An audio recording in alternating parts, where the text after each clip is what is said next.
Yo, this Damedot, made man out right now on all major platforms, man. Shout out KUT Media, man. We in this thing.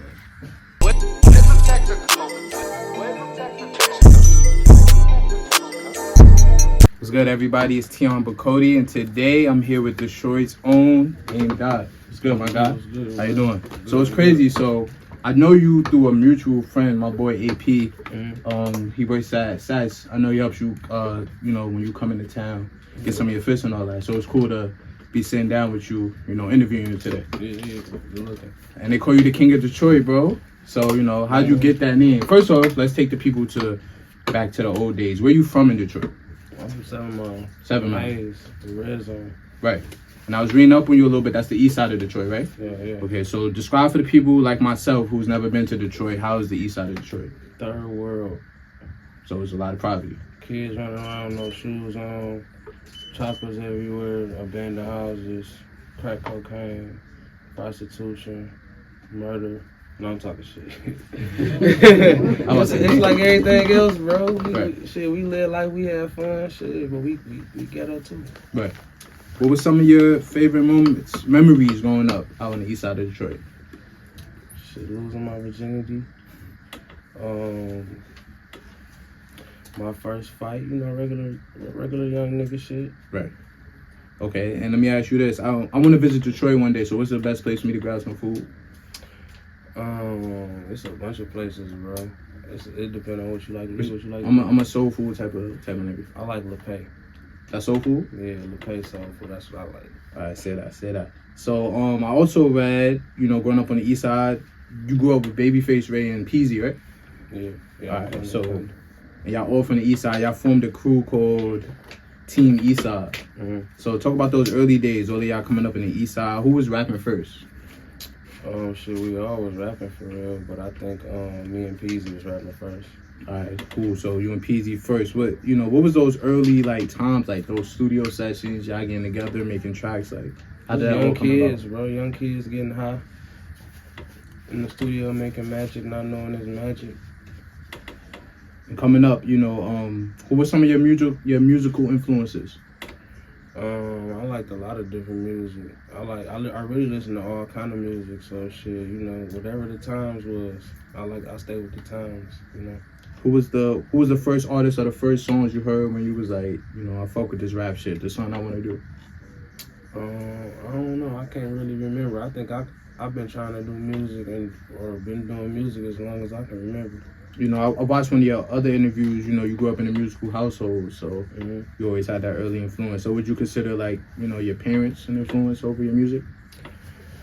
Kind of, somewhat. My mama, she was signed before. To a label?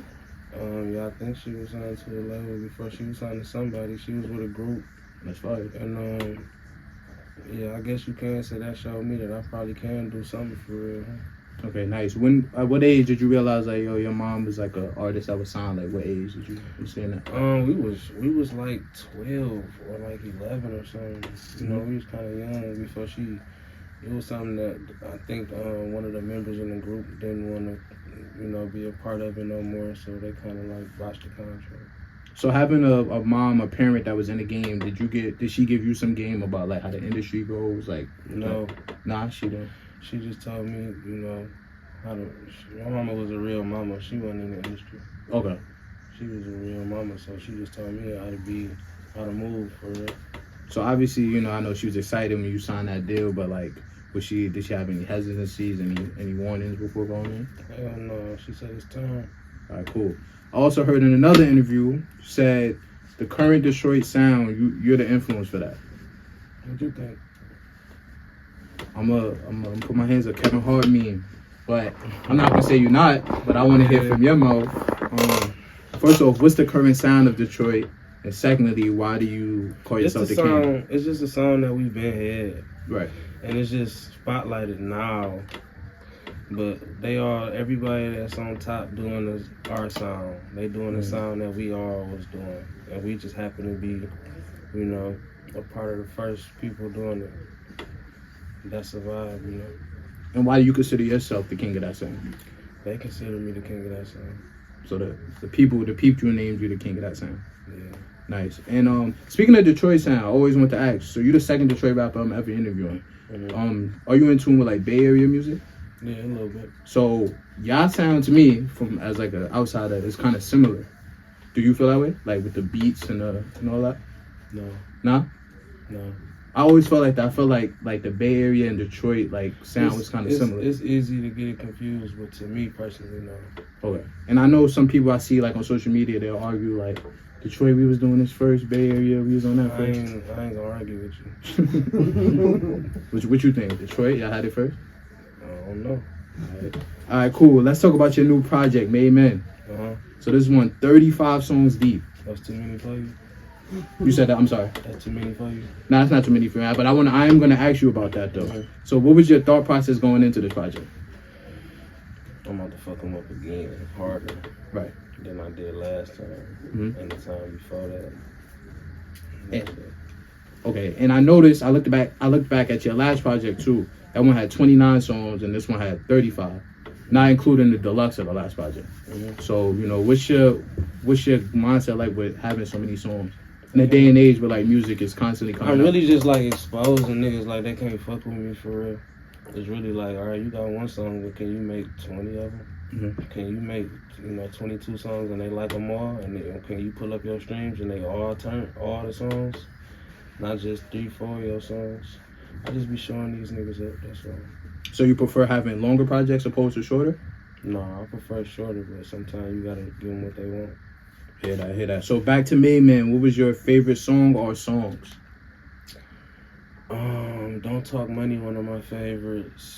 You Gon' Think, one of my favorites. Giveaway, one of my favorites. Mandatory, one of my favorites. And you just dropped the vid for Mandatory yesterday. Yeah. What was that? How did that come about? I knew they was gonna like that, and I felt it in my soul. I was talking too crazy. I had to show them. They can't just hear that. They gotta see that. Nice. I feel like so. We got Made Men out now. 2023. We're now in Q2 of the year. What's some goals you have for yourself, or some things we should look out for from Damedot for the rest of 2023? I want to be in a Tubi movie. Tubi movie? Yeah. Why Tubi? Cause it's turn right now. Tubi do got some.